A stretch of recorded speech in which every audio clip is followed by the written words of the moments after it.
Princess Alara of Eldoria was known throughout the kingdom for many things: her ethereal beauty, her kindness to the servants, and the way her laughter sounded like wind chimes in a gentle breeze. But most of all, she was known for her shyness. She moved through the marble halls of the palace like a ghost, her footsteps silent, her gaze often fixed on the floor. The weight of her golden crown felt less like a symbol of honor and more like a cage. Her favorite refuge was the royal garden, a sprawling Eden of emerald lawns in vibrant bloom. It was the one place where she could breathe, where the formality of court life softened into the simple beauty of nature. She would spend hours there, sitting on a secluded bench tucked behind a flowering hedge, sketching the roses in a small leather-bound book. It was there she first noticed him, the new gardener's boy, Kale.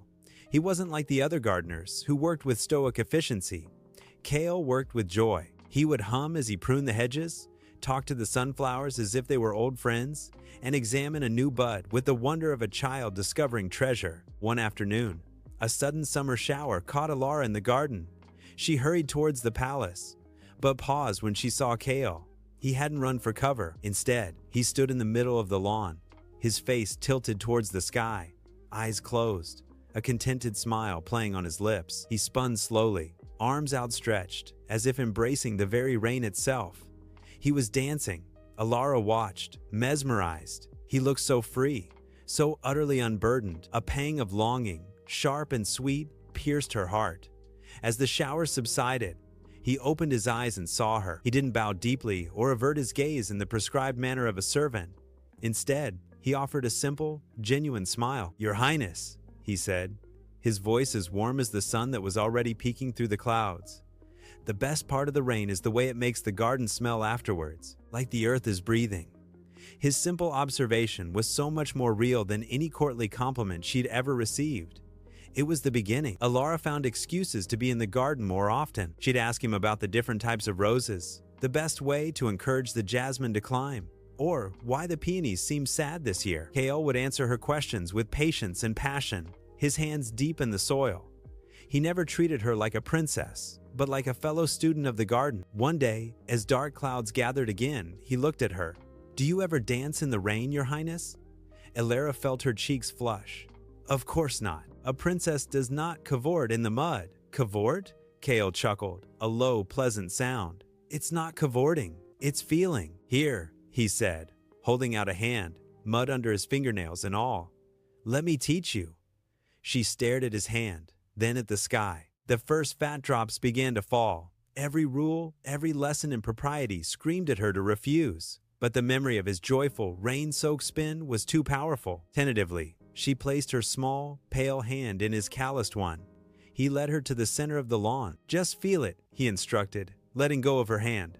"Close your eyes. Forget the crown, the palace, the titles. Just feel the rain on your skin."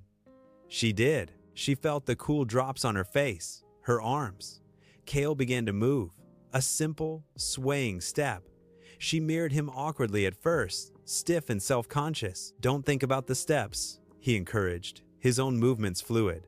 "Think about the music. The rain is the music."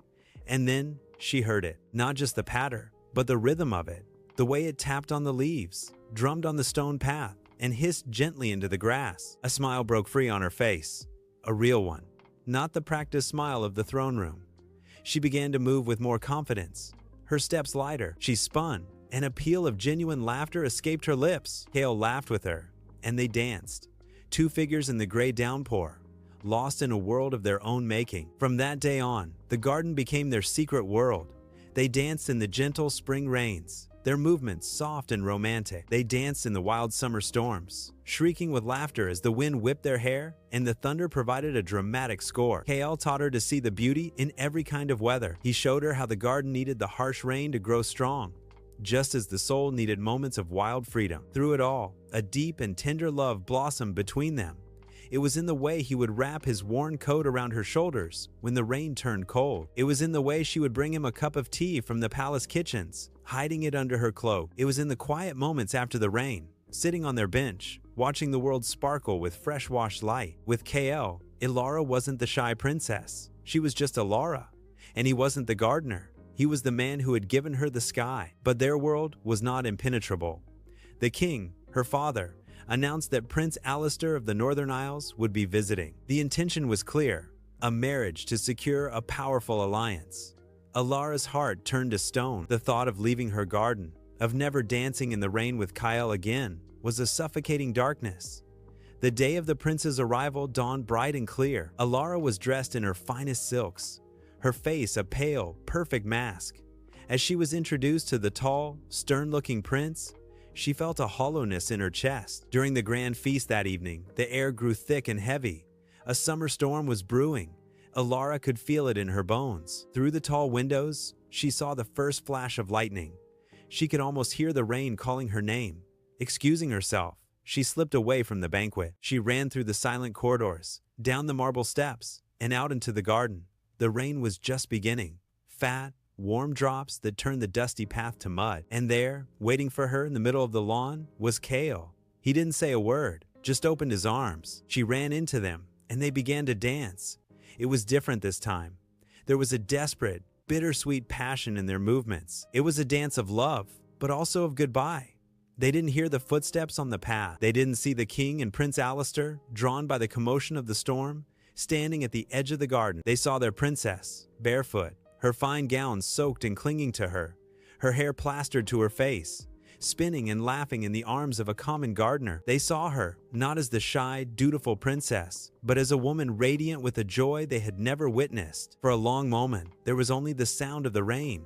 The king's face was unreadable. Prince Alistair, however, watched with an expression of surprise that slowly softened into wonder.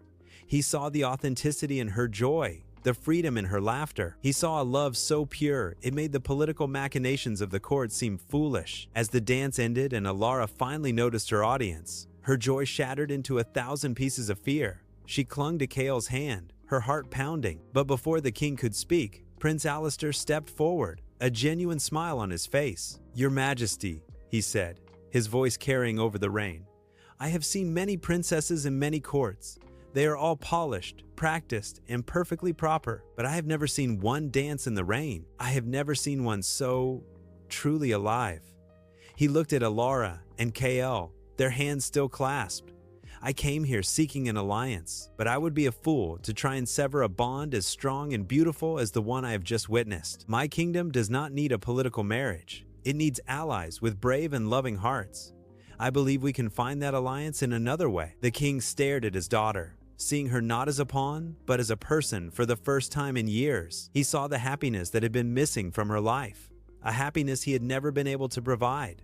He saw a strength in her he had never recognized. The alliance with the Northern Isles was important, but his daughter's happiness, he realized, was priceless. The rain continued to fall, washing away the pretense and leaving only the truth. The king gave his blessing, not to a political match, but to a love match. Years later, the kingdom of Eldoria was known not only for its beauty, but for its joyful, radiant queen. Queen Alara and her consort, Kael, the master of the royal gardens, were often seen walking the grounds together, and whenever a summer rain began to fall, the guards at the palace windows would smile. They would watch as their queen and her husband would step out into the downpour, hand in hand, and dance like no one was watching, for they had learned a lesson the whole kingdom now cherished: that love, to be true, must be a dance of shared joy and unapologetic authenticity, no matter the weather. Moral: love flourishes in happiness and authenticity.